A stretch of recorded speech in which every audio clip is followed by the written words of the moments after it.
Ahora estoy más cerca, un poco más alto.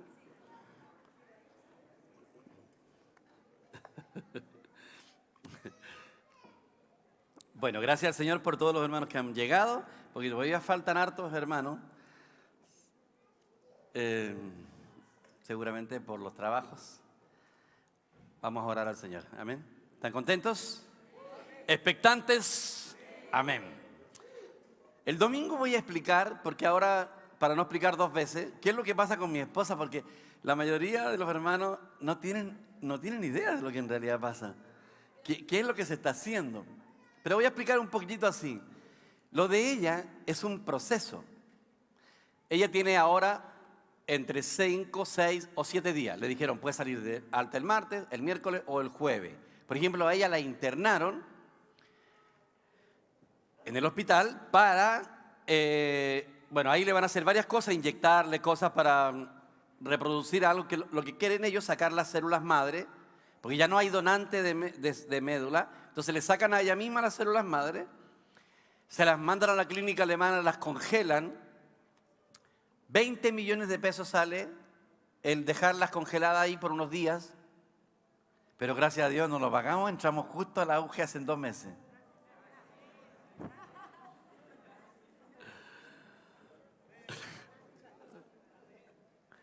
Entramos al auge, imagínense 20 millones de pesos, en una ofrenda el domingo sale, pero...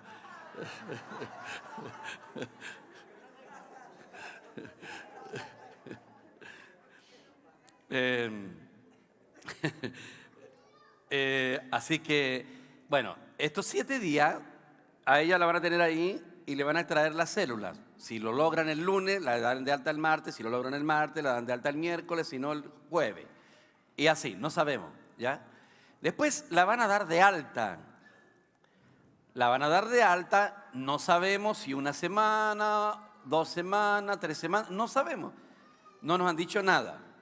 Después del 18 tal vez, no sé cuándo, la van a llamar de nuevo. Y aunque los médicos no han dicho nada por lo que dicen los pacientes, porque se reúnen ahí mismo los que viven la misma experiencia, ella estaría hospitalizada 1 mes.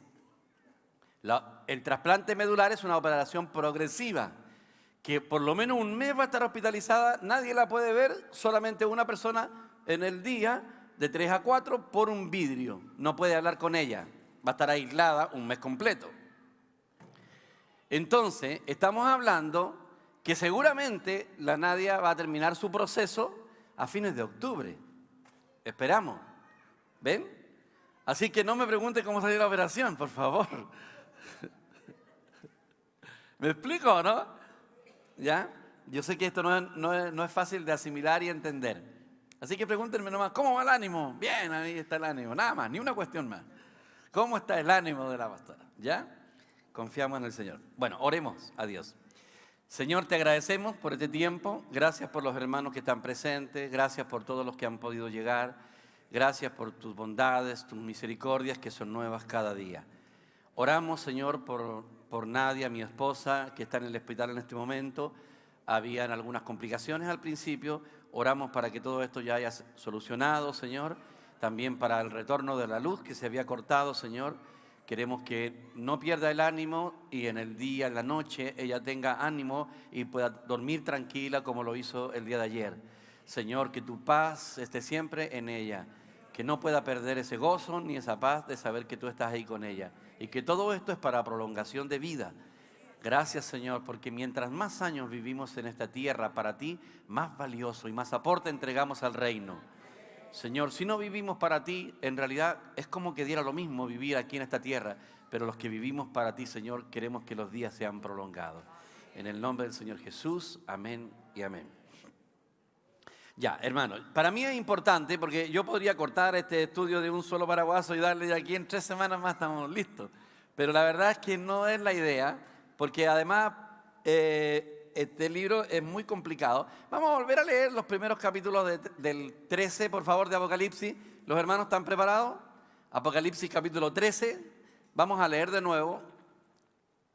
Hermanos, siéntanse privilegiados porque hacen poco menos de 100 años nadie entendía nada.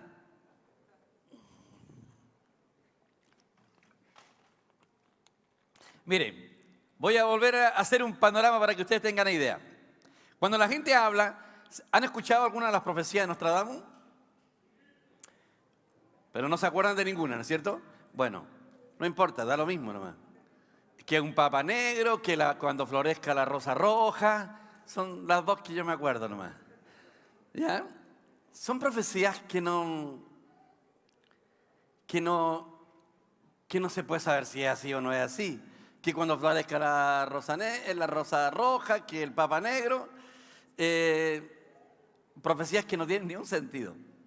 Pero cuando la Biblia habla de profecía, es muy clara, tiene algunas cosas complicadas en cuanto a su cumplimiento, pero son tan claras como que, tal como aparece en Lucas, no se olviden nunca. Es muy parecido al relato de Lucas 21, verso 24, cuando habla de que Jerusalén esté rodeada, es muy parecido al de Mateo. ¿Se acuerdan, cierto? Bueno, si es que lo han leído, cuando lean 21 de Lucas y cuando lean el 24 de Mateo, no se olviden que desde el capítulo 24, del verso 3 al 31, está hablando de Israel. Todo lo que aparece el capítulo 24, del verso 3 al 31, tiene una relación con Israel. ¿De acuerdo? No se olviden. Del 24, 32 al 25, 30, está hablando de la iglesia. De nuevo, del capítulo 24, el verso 32 al capítulo 25, verso 30, está hablando de la iglesia. Y del versículo 31 o el 32 al 46 está hablando de las naciones gentiles. Abarca los tres aspectos: Israel, la iglesia y los gentiles, las naciones. El relato de Lucas tiene solamente relación con la tribulación que se vivió 40 años después que el Señor ascendió a los cielos.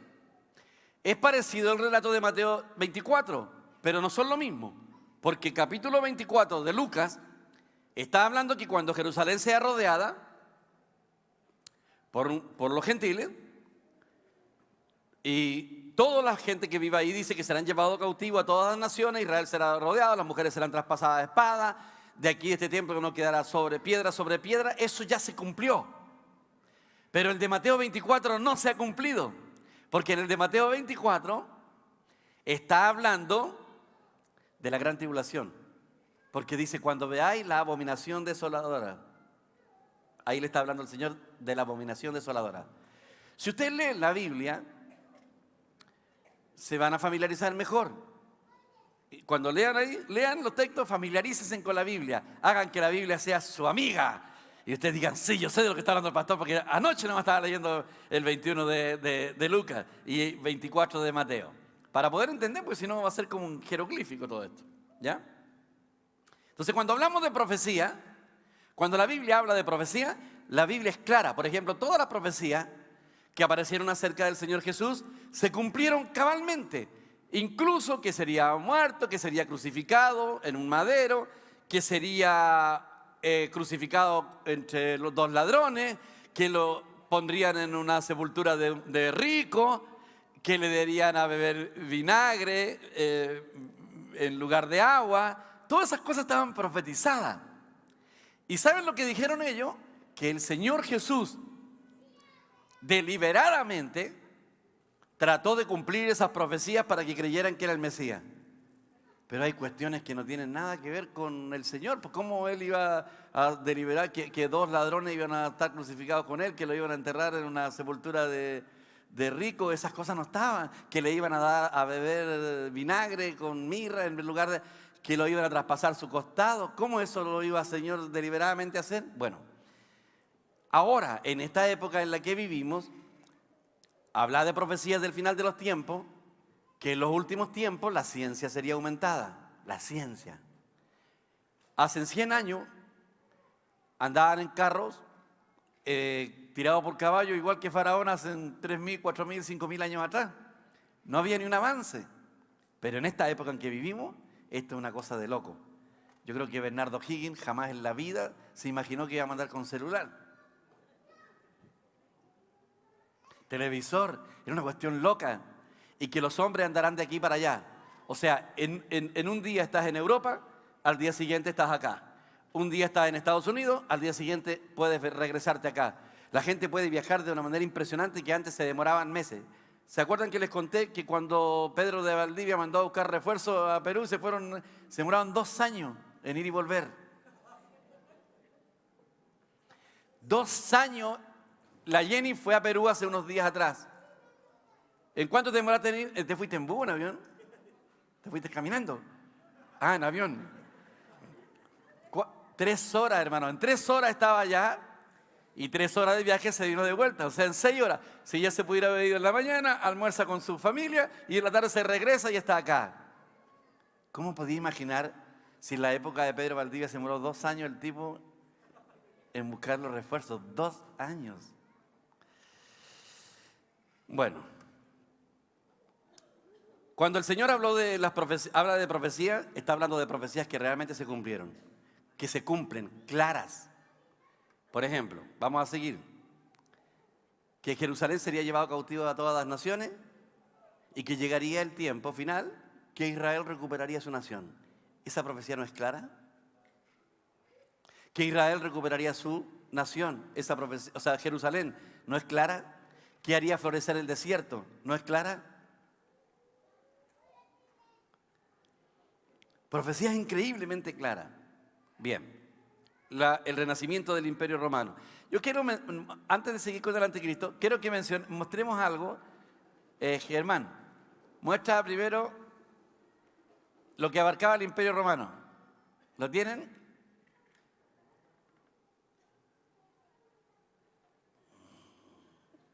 Todo lo rojo era lo que abarcaba el Imperio Romano. Ahí está con los nombres antiguos.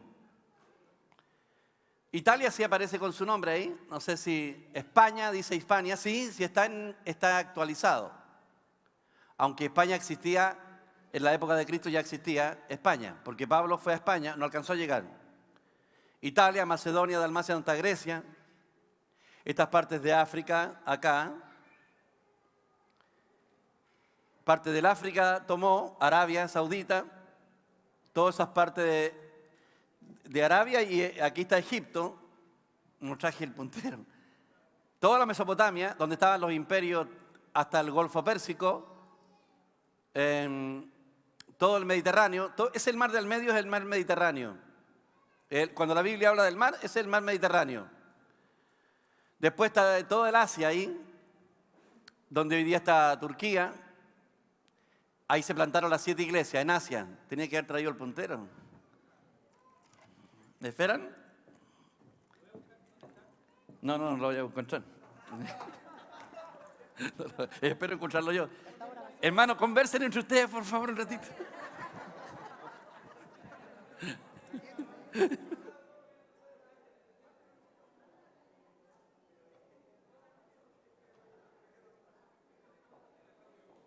Vamos a rumiar, ¿ya? Amén.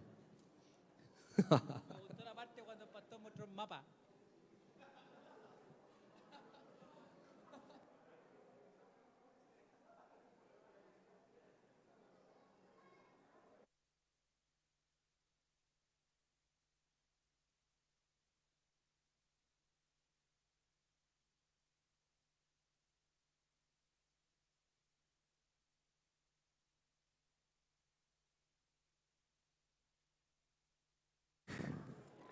Ya, ni yo lo encontré.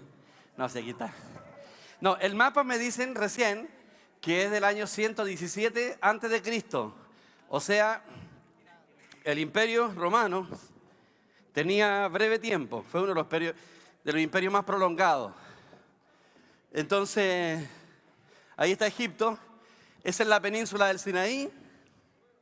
Esa península, bueno, ahora hicieron el canal de Suez ahí. Ahora ya entran al mar con barco, igual como lo hicieron en el canal de Panamá.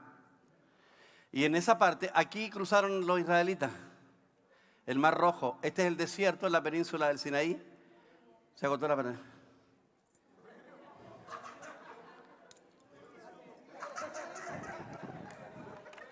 Voy a orar. ¿Ah? Ahí sí. Oh. Pues ahora, ahí sí. No, yo creo que no está así. A ver. Qué gracioso, ¿no? ¿Profesora? ¿No? ¿Pero se habrán agotado las baterías? ¿Ah? Hermano, como le estaba diciendo.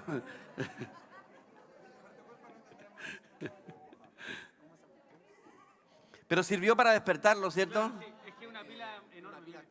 Nunca la había visto en la vida esta pila. Oh, una pila. Esta es la tradicional, mire. Una pila rara.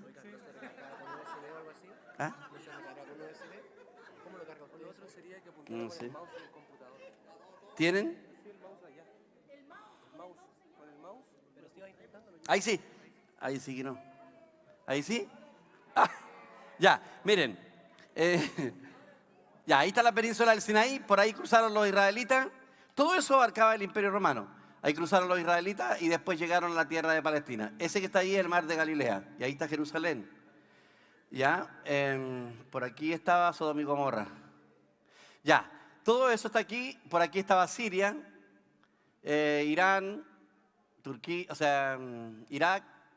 Esto todo es Arabia Saudita. Aquí estaba Turquía y aquí estaban las 7 iglesias. Aquí estaban las 7 iglesias.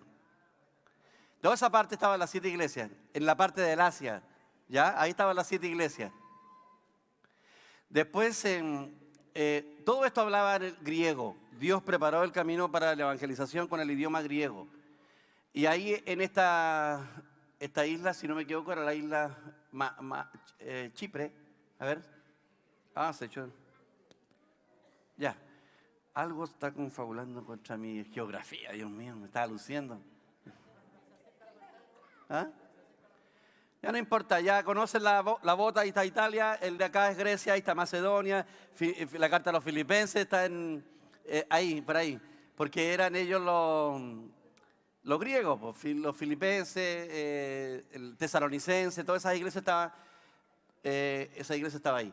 Italia abarcaba todo eso. El Imperio Romano abarca todo eso. Y Inglaterra, que está allá, la isla, la isla roja que está allá. A ver si. Ahí. Bueno, todo eso abarcaba el Imperio Romano. Ahora, no necesariamente el Imperio. Ya, gracias. Sí. Menos mal.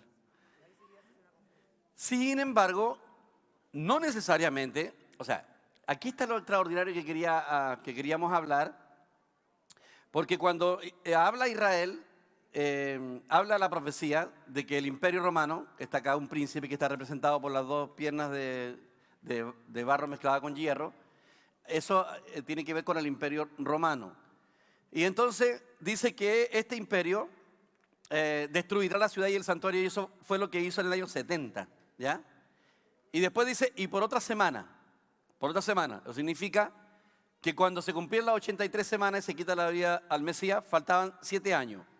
Y entonces, por otra semana, entonces aquí es donde todos los que son más o menos entendidos en las profecías sabían que tenía que renacer el Imperio Romano. Y no es que el Imperio Romano que aparece aquí, que está aquí, ahí está el Imperio Romano, ahí. El Imperio Romano tenga que renacer, sino que las naciones, la confederación de 10 naciones, tiene que limitarse a 10 naciones, más o menos abarca el territorio. O sea, el anticristo va a someter a casi todas esas naciones, las va a inundar, yo lo voy a mostrar enseguida, va a asolar esas naciones, las va a someter, las va a subyugar.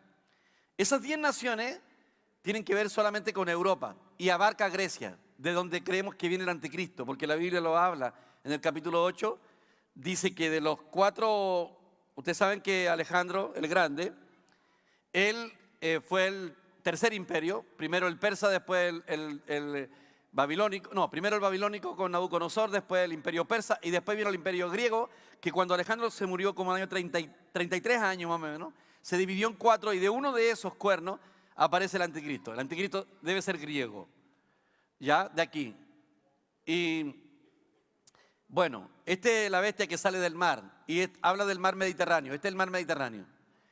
Entonces, el asunto es el siguiente, cuando Israel recuperó su nación, cuando Jerusalén fue recuperado, los judíos volvieron a su patria, que es algo insólito. O sea, para mí el milagro más grande, aparte de la resurrección del Señor Jesús, es la recuperación de Israel de su nación. Es una cosa que no tiene lógica. Póngase a pensar usted en eso y se va a dar cuenta que es una de las profesiones más impresionantes. Bueno, ahora íbamos a mostrar el otro mapa. ¿Te acuerdas, Germán? El otro mapa. Ya, aquí está. Es un poco diferente este mapa porque está abarcando esta parte de África, pues ya, y aquí solamente. ¿Cuál sería, el amarillo o qué?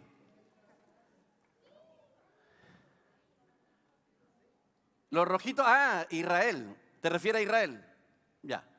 Ya, lo que íbamos a hablar. Ahora, imagínense, ahí está Israel.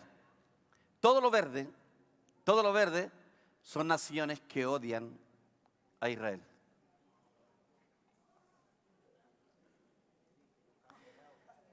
Y 2 veces intentaron destruirlo. Este pedacito de ese rojo, ahora córtenle 3 partes y déjenlo en una parte, dividido en 4 y agreguen una parte. Ese era Israel que peleó en la guerra de los 6 días. Y después creció 4 veces. Y recupera Jerusalén. Ese pedacito, hasta ahí más o menos llegaba. Un pedacito de Israel venció a todas esas naciones juntas. Las derrotó, las humilló. Comandado por el coronel de Egipto. Solamente porque estaba profetizado en la Biblia que una vez que Israel recuperara su nación, nunca jamás volvería a salir de ahí. Y recuperó Jerusalén e Israel creció 4 veces más de lo que era desde los 48 cuando Israel fue una nación. Aprendan estas cosas, hermanos, porque son importantes cuando hablamos. Como alguien dijo por ahí, hermano, no sabes ni a dónde estás parado. ¿Nunca han escuchado ese dicho? ¿Cierto? De repente hablamos de cosas que ni siquiera entendemos de dónde estamos. Cuando hablamos de Israel, del Mediterráneo, de las 10 naciones, es bueno de repente meterse a un mapa. Ahí está Israel. Y ahí está Jerusalén. Todas esas naciones verdes odian a Israel y no lo pueden derrotar ni lo pueden destruir. 2 veces lo han intentado, hubieron como 4 guerras. Pero 2 guerras las más importantes, Israel venció a todos sus enemigos. Bueno, el anticristo va a salir del mar, del mundo gentil, va a hacer un tratado de paz con Israel. Y ahí no sé cómo lo va a hacer. Que todas las naciones que estén ahí tengan paz con Israel, al punto que Israel se desarme. Por eso yo me doy cuenta que no estamos tan cerca. Aunque por un lado estamos cerca, Dios puede acelerar los procesos porque ¿a dónde que Israel se va a desarmar en este momento?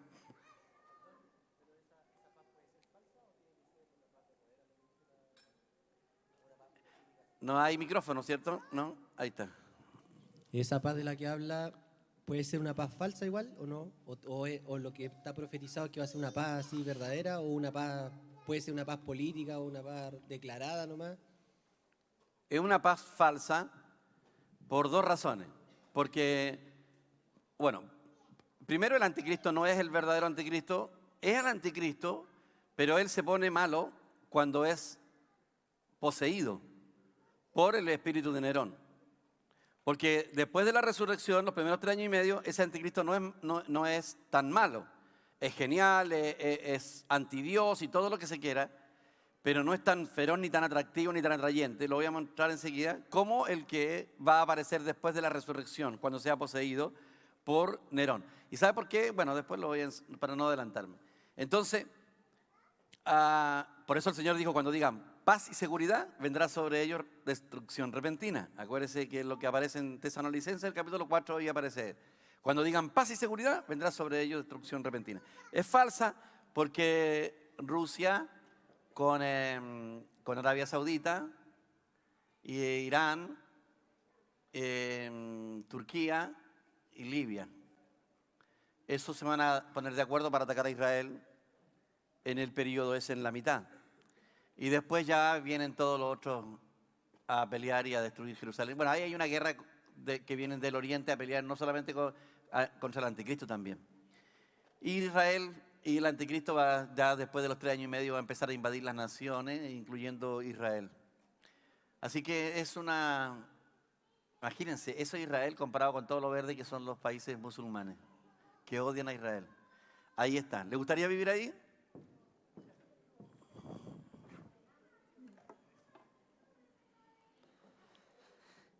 Ya. Leamos un poco ahora la Biblia. Voy a cambiarle pila. ¿Pero dónde compro una pila así? ¿Se carga? ¿Y cómo? Oye, la pila rara. Ya. Ya.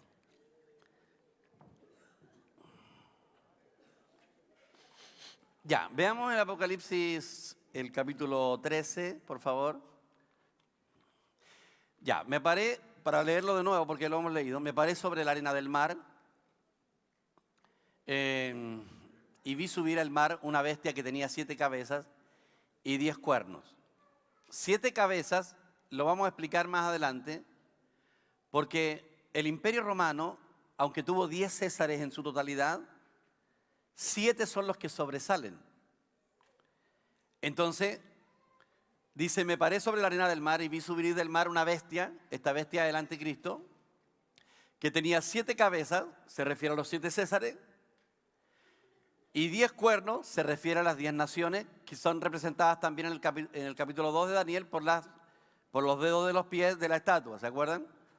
Y en sus cuernos, 10 diademas, o sea, tenían coronas, quiere decir que van a reinar, y sobre sus cabezas un nombre blasfemo, ¿ya? Seguimos. Y la bestia que vi era semejante a un leopardo. Ahí, escuchen bien.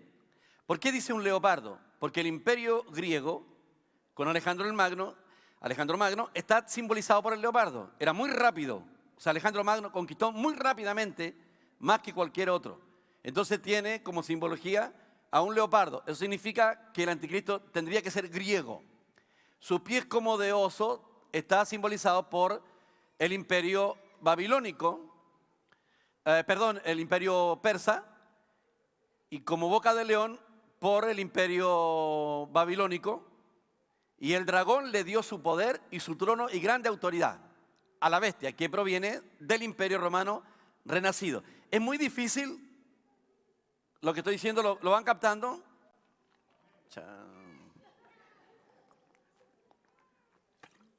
Tal vez si leyeran la Biblia. Es que ustedes no saben en la historia que hubieron 4 grandes imperios, que en la estatua estaban simbolizados 4 grandes imperios que hubieron en el mundo. Uno el imperio persa, el segundo el imperio babilónico, o el babilónico primero, el imperio persa, el imperio griego, el imperio romano. El imperio romano terminó, pero mientras dura la evangelización, el imperio romano renace. ¿Y cómo sabemos que renace? No es que Roma va a ser otro imperio, pero sino que van a aparecer 10 naciones, por eso habla de 10 coronas, 10 naciones que van a abarcar más o menos el mismo jurisdicción que tuvo el imperio romano. Ese es el imperio romano renacido, donde van a ser un hombre fuerte, inteligente, que va a hacer un tratado con Israel. Ahora sí, ¿cómo vamos? Todo bueno el repaso, ¿eh? Este disimulado va a durar, pero hasta el milenio. Ya. Pastor, ¿me permite una pregunta ya? Ya, seguimos. Vi una de sus cabezas, yo les voy a dar aquí, les voy a decir, pero lo vamos a profundizar luego. Una de sus cabezas como herida de muerte, pero su herida mortal fue sanada. No lo cambié el verso. Y se maravilló toda la tierra en pos de la bestia. Ya. Una de las 7 cabezas fue herida de muerte, que está representado por el 7º emperador, que es el que va a venir, que es el quinto, pero llega a ser el octavo. ¿Le quedó claro?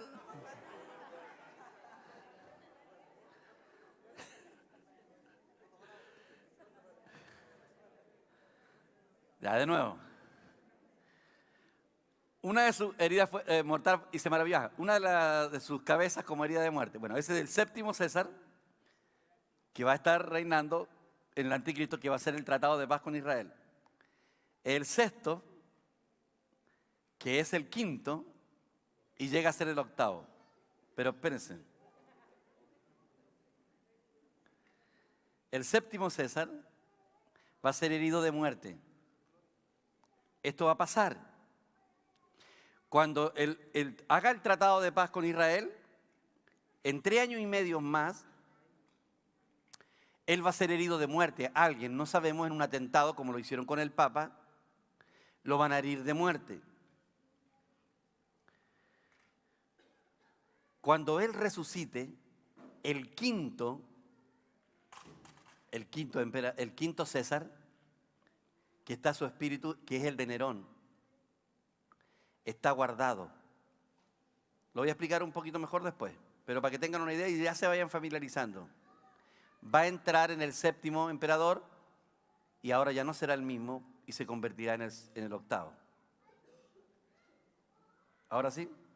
Pero no importa, porque lo vamos a volver a explicar de nuevo. O sea, Nerón se mete en el cuerpo de este séptimo César, lo resucita y se transforma en el octavo. Por eso el séptimo es el quinto y se transforma en el octavo. Esto va a pasar. Eso es muy importante entenderlo, porque si hay creyentes que se queden, ya van a saber lo que está sucediendo. Entonces, claro, a uno en este momento le parece un jeroglífico, pero entiendan que ese hombre que va a hacer un tratado de paz lo van a intentar matar a los 3 años y medio. Lo van a herir como de muerte. En el fondo va a ser una resurrección.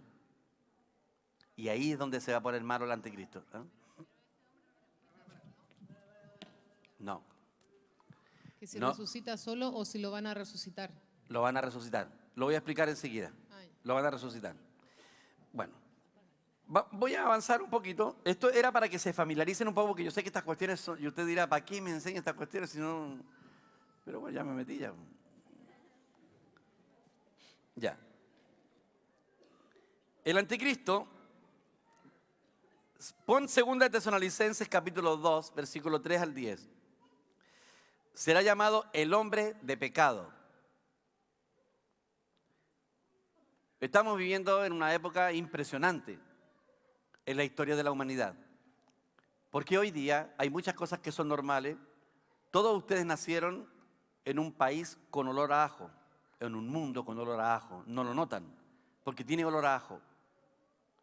Pero les aseguro, si ustedes hubieran nacido hace 50 años atrás, o 60 años atrás, o 70 años atrás, ustedes se darían cuenta del respeto que los jóvenes tenían por las personas adultas. Que no importa de dónde seas, si estabas frente a una persona adulta, jamás se te ocurriría echar un garabato. Y si un adulto, un vecino, se le ocurre llamarte la atención, el niño bajaba la cabeza con respeto y se disculpaba. Cualquiera le podía llamar la atención a un niño. Vivimos en una época en donde jamás en la vida se le podía ocurrir a alguien que públicamente podía decir un garabato. Y hoy día es parte del lenguaje. Y si van al diccionario, ustedes van a encontrar los garabatos en el diccionario, porque los añadieron. Hoy día en los colegios se enseña a pecar.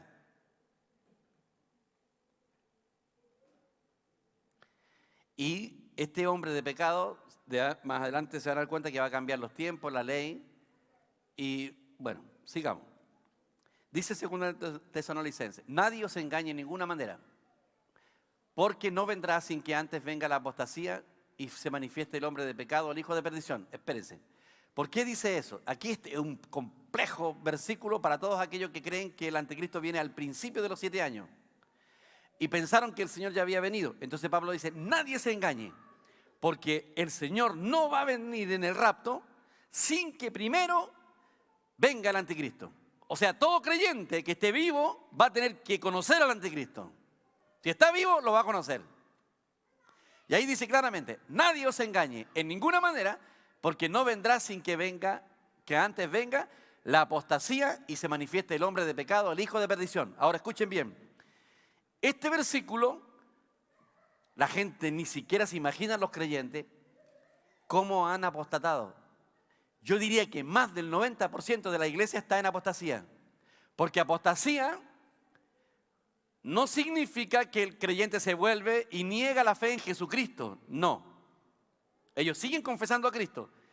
Negar, entrar en apostasía es no apuntarle al blanco y negar el plan de la economía de Dios. No existe, pongan atención, es muy raro, pero no existe, y lo voy a decir públicamente, no existe prácticamente una iglesia evangélica que le apunte a la economía de Dios. Ni siquiera saben lo que es la economía de Dios. Yo voy a enseñar todo esto, lo he enseñado muchas veces, pero lo voy a volver a enseñar. Porque dirá, ¿qué es la economía de Dios? No se enseña en ningún púlpito. Y ir en pos de cualquier cosa que no sea la persona del Señor Jesucristo. O sea, si esto no te conduce a Cristo, a la edificación de la iglesia. Mire, voy a darle así ¿qué es la economía de Dios? La economía de Dios es que en la eternidad, Dios quiso tener una expresión corporativa de su persona. Pero el único ser que puede expresar a Dios es Dios. No hay otro. Nadie más puede expresar a Dios que no sea Dios mismo. Un mono no puede expresar a un hombre, porque no tiene su imagen, ni su naturaleza, ni su expresión. El único ser que puede expresar en la realidad a Dios es Dios mismo. Entonces, como Dios es un Dios escondido y Jesucristo es la imagen visible del Dios invisible, Dios necesita una expresión corporativa en el universo. Y para eso no creó a los ángeles, ni a Satanás, ni a ningún ser que haya vivido en el universo. Antes de que Dios creara la imagen, antes que creara a los ángeles, Dios ya tenía en mente crear a un ser que tuviera la capacidad de recibirlo y de contenerlo, para que Dios se forjara en el hombre y el hombre renunciara a su vida natural y Dios se forjara en el hombre hasta que el hombre sea saturado de Dios de tal manera que todas las personas puedan ver a Dios en el hombre, en la iglesia. Por eso dice que todos tenemos que llegar a la estatura de la plenitud de Cristo, a un varón perfecto, a la estatura de la plenitud de Cristo. O sea, por un lado, esa es la meta de Dios. Es la economía de Dios. Entonces, el hombre no comió del árbol de la vida. El hombre comió del árbol equivocado, del árbol de la ciencia del bien y del mal. Y el mal, la naturaleza de Satanás, entró en el cuerpo del hombre. Y Dios, temporalmente, su plan se vio frustrado. Temporalmente. Porque el diablo, una vez que el hombre cayó, el diablo dijo, ¿y ahora cómo arregla este queso? Es imposible. Cuando el diablo vio que el pecado entró en el hombre, dijo, todos los hombres ahora van a nacer pecadores por naturaleza, porque yo metí mi veneno, el veneno de la serpiente. Y eso fue lo que el Señor le dijo a los fariseos, generación de víbora, serpiente. ¿Usted cree que lo estaba ofendiendo? Le estaba diciendo la verdad. Le estaba diciendo, oigan, ustedes se creen buenos, se creen justos. No, ustedes son serpientes, igual que todos nosotros. Por eso Nicodemo le dijo, Nicodemo, el que es nacido de la carne, carne es.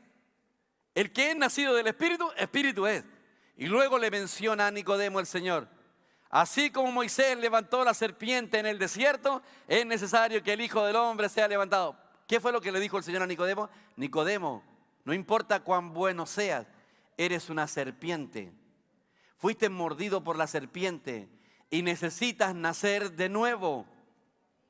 Ahora yo tomo la imagen de la serpiente, pero que no lleva el veneno de la serpiente, y muero en la cruz. Por eso cuando las serpientes mordían a los hombres en el desierto, en la península del Sinaí que les mostré yo, Moisés le oró a Dios y Dios le dijo: Moisés, ante una serpiente de bronce y ponla en medio del campamento en un palo.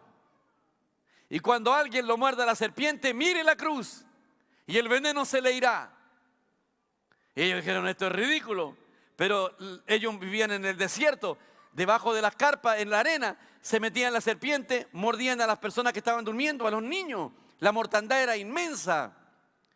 Entonces Dios le dio la solución y le dijo: hazte una serpiente de bronce. Esa es una tipología de Cristo que murió en la cruz. Y él le dijo: Nicodemo, así como el Hijo del Hombre, así como Moisés levantó la serpiente en el desierto, es necesario que el Hijo del Hombre sea levantado para que todo aquel que en él crea no se pierda y tenga vida eterna. Nicodemo, llevas el veneno de la serpiente, pero Cristo clavó a la serpiente en la cruz.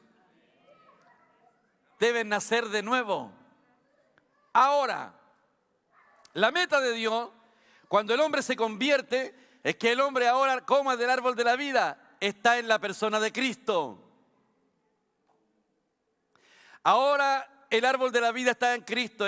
Por eso Cristo dijo, Juan 1:4, en él estaba la vida y la vida era la luz de los hombres. Luego en el capítulo 14, en el 15, él dice: yo soy la vid. El árbol de la vida en el huerto del Edén era una pequeña vid. Era una parra de uva. Estaba al alcance del hombre. Y la encontró tan chiquitita que no se la quiso comer. Estaba ahí al alcance del hombre. Él tenía que haber comido. Era un árbol, pero tipificaba la vida de Cristo. Ahora el Señor Jesucristo dice: bueno, ¿saben qué? No lo dijo así textual como yo lo estoy diciendo. Quiero decirles la verdad. El árbol que estaba en el huerto era una vid. Y Él dijo: yo soy la vid ahora y ustedes son los pámpanos. Sin mí y separado de mí, nada pueden hacer. Entonces cuando el hombre recibe a Cristo, ahora recibe la vida divina, el Señor se empieza a forjar en nuestro interior. Y usa el cuerpo pecaminoso y nuestras debilidades. Él no quiere sacarnos nuestras debilidades. Ya lo sabemos porque Pablo ya lo comprobó. Cuando oró 3 veces al Señor y le dijo: quítame este aguijón. Y el Señor le dijo: no. ¿Por qué? Es bueno que usted se sienta pecador.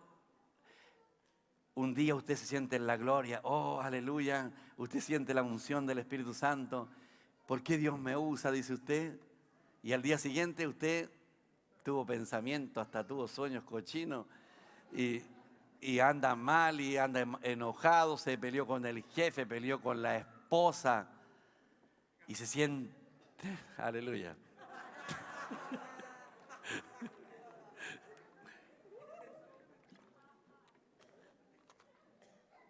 ¿Y Dios quiere eso? Sí, Señor, Dios quiere eso. ¿Y por qué lo quiere? Para que vengamos al Señor. Y: Señor, ¿qué te pasó?, dice el Señor. Venga para acá. Es que peleé con mi esposa y además me peleé con el jefe y me enojé. Ya, pues hablemos un poquito, tengamos comunión. Y en esa comunión el Señor empieza a infundirse.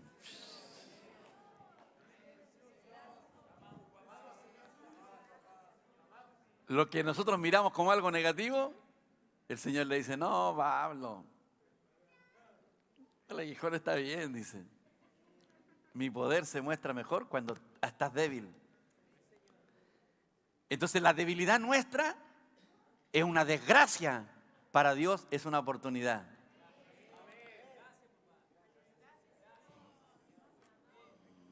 Esa es la economía de Dios. Entonces, ¿qué es lo que Dios quiere? Una expresión corporativa, donde todos los hijos de Dios nacidos de nuevo, podamos llegar a ser la expresión. Pero la iglesia fracasó, se corrompió con la iglesia católica y se dividió en la iglesia evangélica, en denominaciones. Hoy se habla más de la denominación que de la persona del Señor Jesucristo.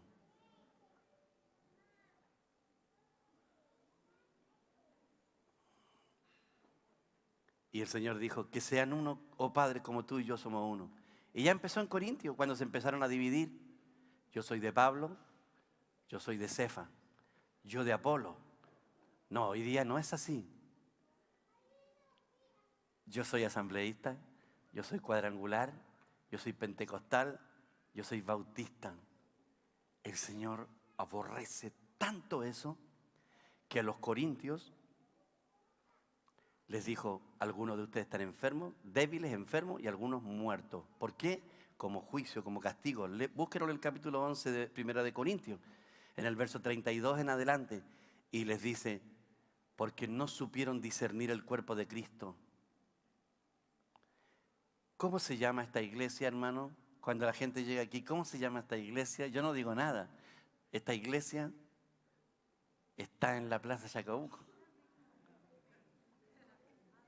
Una vez estaban en un grupo de pastores y dicen, el pastor allá, ¿de qué denominación esté? De la iglesia que está en la Plaza Chacabuco, le dije. No, pero, ¿qué? ¿En la Plaza Chacabuco? ¿No la conocen? No, pero, ¿no conocen la Plaza Chacabuco? No, pero, ¿pero qué? Por eso la iglesia Filadelfia dice, el Señor la ama, porque has guardado mi palabra y no has negado mi nombre.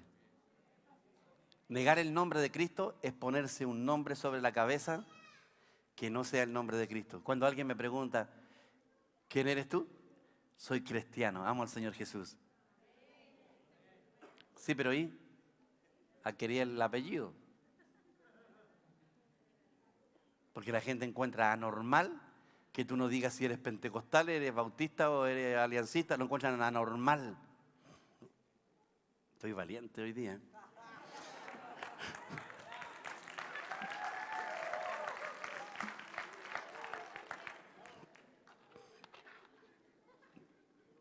Como la iglesia perdió la luz, entonces el Señor la debilitó. Voy a lanzar otra profecía más. No existe ni una sola posibilidad, ni una. Ahora voy a decir algo más fuerte todavía. Si hay algún pastor escuchándome, por favor, tome nota.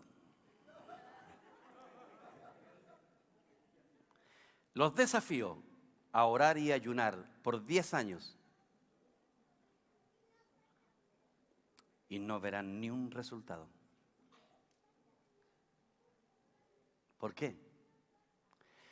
Porque no oran y ayunan para conocer la revelación de la economía de Dios, sino para potenciar sus ministerios, para ser grandes, para ser imperios, pero no están interesados en la economía de Dios.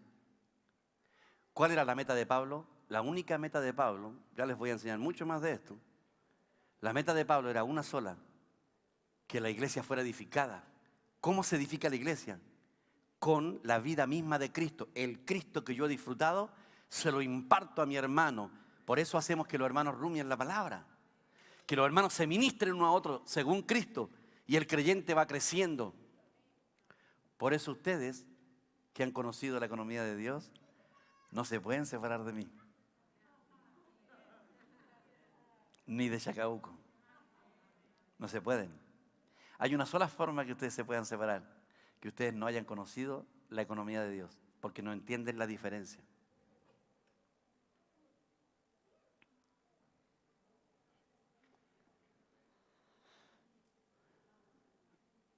Este es un botón.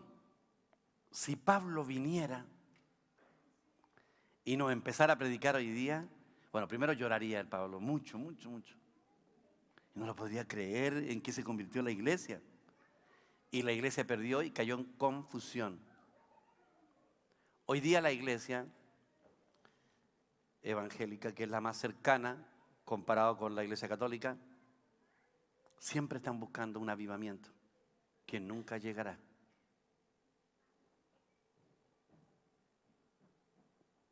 Que nunca llegará.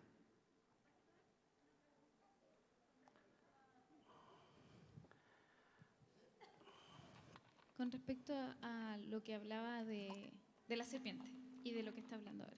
¿De la qué?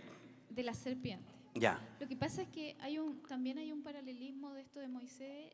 Se me ocurre a mí, ahora que usted habla esto, de Pablo cuando es mordido por la serpiente y no le ocurre nada. Entonces, en ese momento los indígenas creen, ¿no es cierto?, que él es como sobrenatural. Y él les explica. El tema es que la pregunta mía va en el sentido de la aplicación de que nosotros ahora somos inmunes en el crecimiento en vida, digamos, de Cristo en nosotros. ¿Somos inmunes a la picadura de serpiente? ¿Eso o no? Porque uno igual cae en pecado y todo este tipo de cosas involuntariamente, digamos, te pica la serpiente de repente, pero ¿qué posibilidad está de llegar a esa estatura en donde Sí. no te hace nada? Ya, perfecto. Es un proceso. Miren, todo lo que hacen, por ejemplo, cuando el Señor Jesús estaba aquí en la tierra, Él dijo lo siguiente. Les dijo a los fariseos, escudriñen las Escrituras. Esto está en el Evangelio de Juan, en el capítulo 5, el verso 39 y 40. Él le dijo, escudriñen las Escrituras. ¿A ustedes les parece que en ella está la vida eterna? O sea, la gente cree que la palabra, la Biblia, tiene vida eterna. No. Jesús dijo así, ¿ustedes creen que en ella está la vida eterna? No, ellas dan testimonio de mí y no quieren venir a mí para que tengan vida. Lo que quiere decir que la Biblia no tiene ningún poder si no te conduce a Cristo, quien es la vida.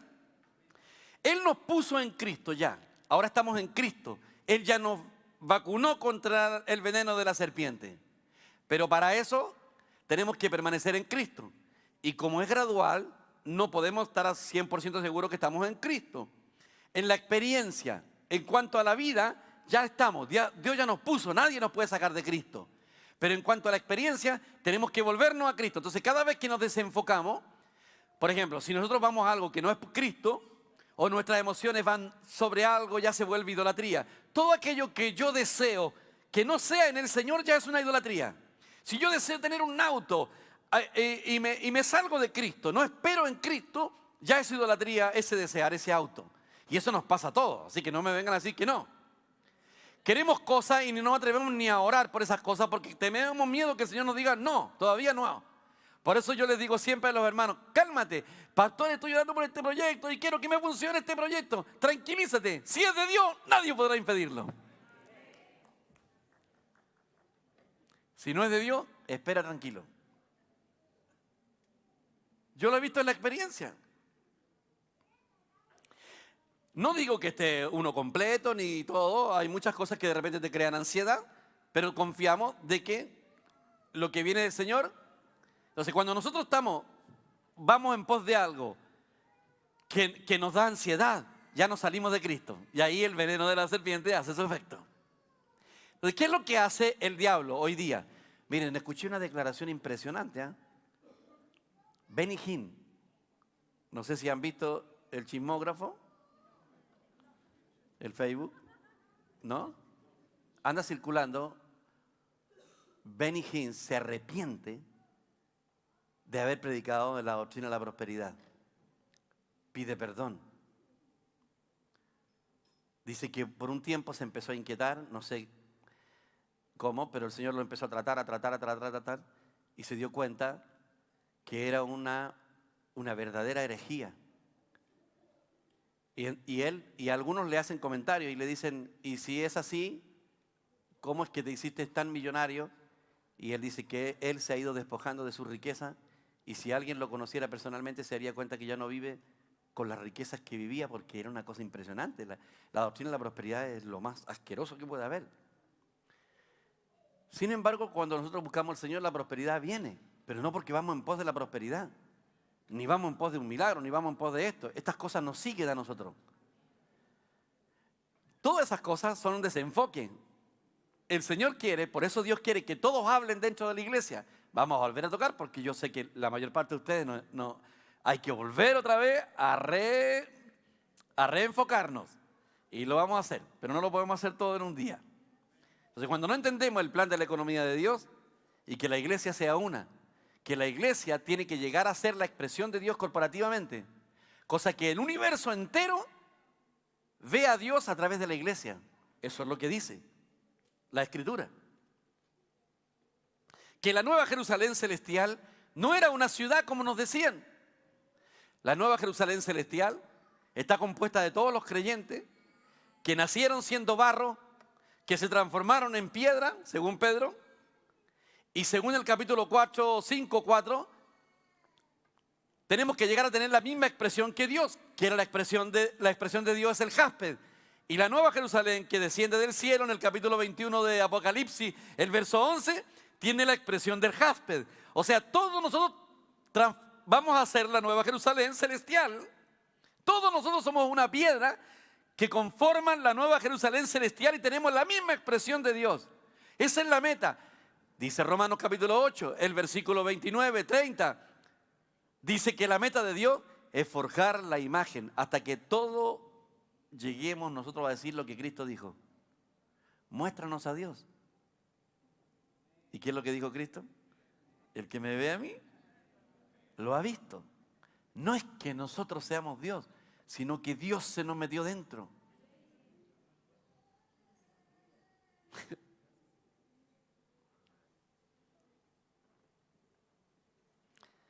Así que, si alguien está desconforme con su vida, cambie su manera de pensar. Porque la meta de la iglesia es la más grande. ¿Por qué creen que el diablo se rebeló? Porque se enteró del plan que Dios tenía con el hombre. Y iba a tener que dejar el trono a la iglesia. Bueno, todo esto es un vislumbre nomás. Estamos hablando de profecía. Esto tiene que aparecer por fuerza. Dice después, en 2 de Tesalonicenses, verso 2:8, dice que él será el inicuo. Este hombre de pecado es descrito como el inicuo. El inicuo. El anticristo será una persona sin principios. El mundo entero en la actualidad va rumbo a la iniquidad, la carencia total de ley. Por todas partes predomina la iniquidad. La Biblia llama al anticristo el inicuo, porque él será el representante de la iniquidad, la totalidad misma de la iniquidad. Ese es el camino que lleva a la humanidad. Nosotros no nos regimos por los principios del mundo. Nosotros nos regimos por el Señor Jesús. Por eso la iglesia tiene que ser vacunada. La iglesia tiene que entender. Por eso dice que vamos nadando contra la corriente de este mundo. Si queremos ser arrebatados antes de la gran tribulación, tenemos que tener otra forma de pensar. Nosotros no pensamos como el mundo. Ellos pueden pensar de una manera, pero nosotros no. Después dice que el anticristo es el hijo de perdición. 2 de Tesalonicenses 2:3. Hijo de perdición. Perecerá de una forma terrible debido a que está lleno de pecado e iniquidad. Él será derrotado por el Cordero, aprendido y lanzado vivo al lago de fuego. Por lo tanto, en este corto pasaje, Pablo nos da 3 títulos del anticristo. El hombre de pecado, el inicuo y el hijo de perdición. El anticristo será el primero en inaugurar el lago de fuego.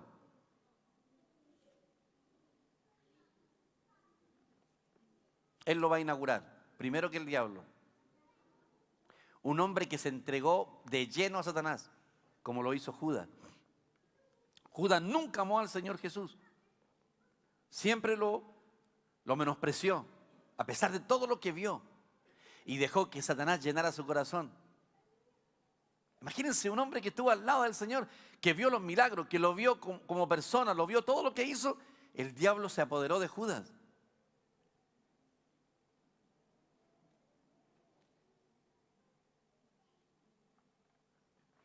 Y estaba allí, pero no tomó la cena del Señor, no tomó la cena.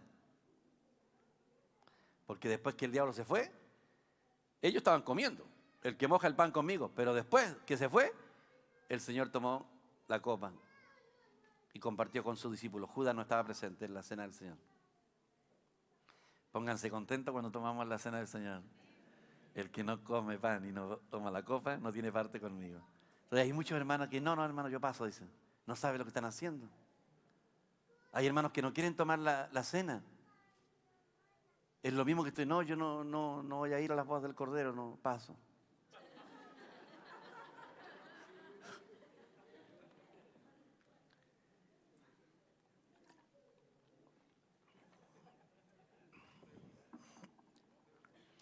En este corto periodo, en el pacto que hace con Israel, se sienta en el templo de Dios haciéndose pasar por Dios. En 2 de Tesalonicenses 2:4 dice que el anticristo se sienta en el templo de Dios y proclamándose Dios. Pablo fue más allá que Daniel al narrar este asunto. Daniel no dijo que el anticristo se sentaría en el templo de Dios, pero Pablo nos dice explícitamente que el anticristo se sentará en el templo de Dios como Dios y obligará a la gente a adorarlo. Si Pablo no solamente hubiera escrito la Biblia, hubiera escrito libros, ¿qué revelaciones se llevó Pablo, Dios mío?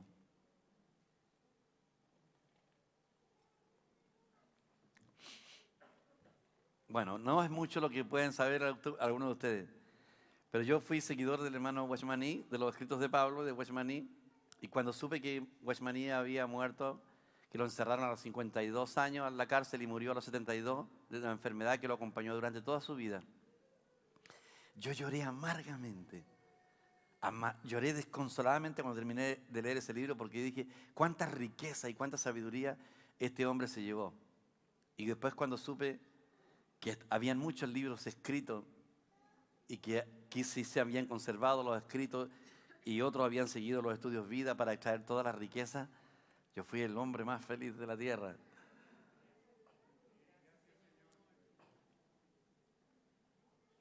Y yo pensaba, y hasta el día de hoy algunos piensan, dicen, ¿qué escribió? ¿Qué tenía en la mente? ¿Qué revelación recibió mientras estuvo en la cárcel desde los 52 años a los 72 años?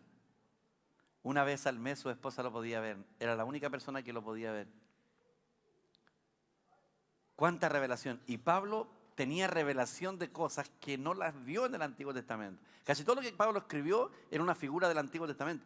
Pero hay cosas que Pablo escribió que no había forma de saberlo, como en Gálatas cuando hace la figura de la ley, de Sara. Hay revelaciones que vinieron directamente a él. Y él tiene que haber entendido más de lo que nosotros podemos imaginar.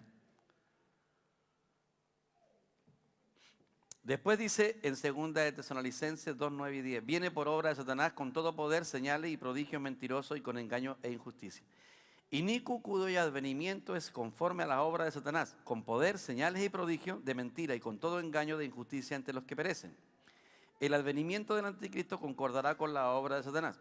En el cristianismo actual, ponga atención, por eso no contradigan nunca esto, existe la tendencia a buscar señales y prodigios y milagros.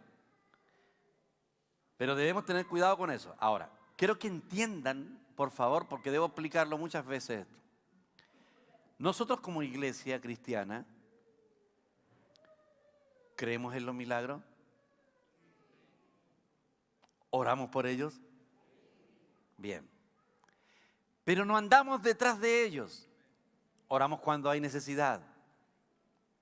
Pero no andamos, Señor, aquí en esta iglesia no están sucediendo milagros. ¿Cómo que no? Véase usted mismo.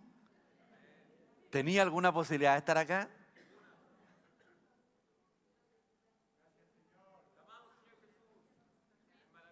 Yo me acuerdo cuando el Pato se bautizó.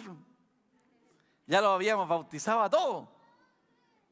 Y ahí el Espíritu Santo trabajando en él, trabajando en él, trabajando en él. Y de repente dijimos, ¿hay alguien más? ¡Yo! Dijo. Y sacó su ropa y se tiró al agua. Y uno dice, ¿cómo va a verse? Y aquí estamos, mírenlo. ¿Qué más milagro que ese? El Señor es maravilloso. Y cada uno de nosotros tiene un testimonio tremendo. Solamente el Señor puede hacerlo. El Rubén vino por un problema con su hijo. Y mi esposa le dijo, no, si el problema son ustedes. Tienen que recibir al Señor. Y ahí está Rubén. Después llegó su papá, su mamá. Y no pueden salir, su esposa, obviamente, su familia. Y así empezamos a ver los testimonios de cada uno de nosotros. Y cuando necesitamos orar por los enfermos, oramos por los enfermos, oramos por los problemas que puedan haber, obviamente que sí. Pero mire, busca Juan, por favor, el Evangelio, capítulo 2, versos 23 al 25, aunque en realidad necesitamos menos versículos, pero... A ver, con todo engaño de iniquidad, pero que se vea. Estando en la fiesta de la Pascua, muchos creyeron en su nombre, viendo las señales que hacía. Mire, de nuevo, aquí mismo nomás. Estando en Jerusalén, en la fiesta de la Pascua, muchos creyeron en su nombre. De nuevo, ¿qué dice? Viendo. ¿Por qué creyeron? Por las señales que hacía, ¿cierto? Pero mire lo que dice el verso siguiente. Pero Jesús mismo no se fiaba de ellos. Una persona que cree en el Señor porque ve las señales que Él hace, Dios no se fía de ellos. ¿Qué fue lo que le dijo a Tomás? Tomás, dudaste de mí, ¿cierto? Ven, le dijo. Cuando Cristo resucitó, le dijo, mete tu dedo en mi llaga. Porque hasta el día presente el Señor tiene los hoyos. Hasta el día presente. Y el costado traspasado todavía lo tiene. Él resucitó así.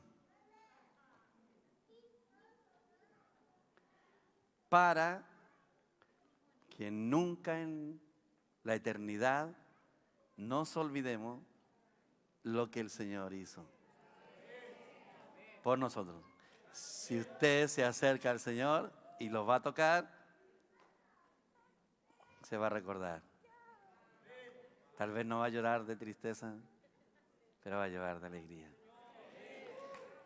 Amén. Gracias, Señor Jesús. Te amamos, Señor Jesús. Y Él le dijo a Tomás, mete tu dedo. Y después le dijo, ahora mete tu mano aquí. Mete tu mano, le dijo.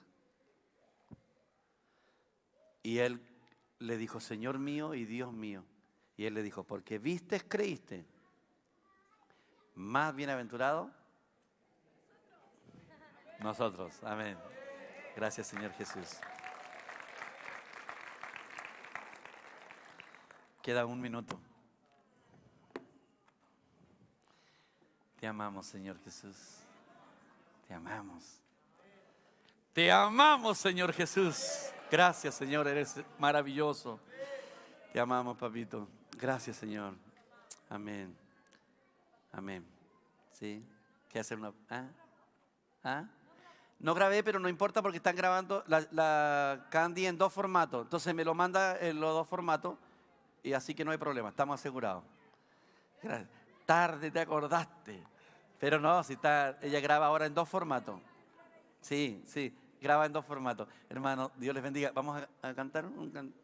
Gracias, Señor Jesús.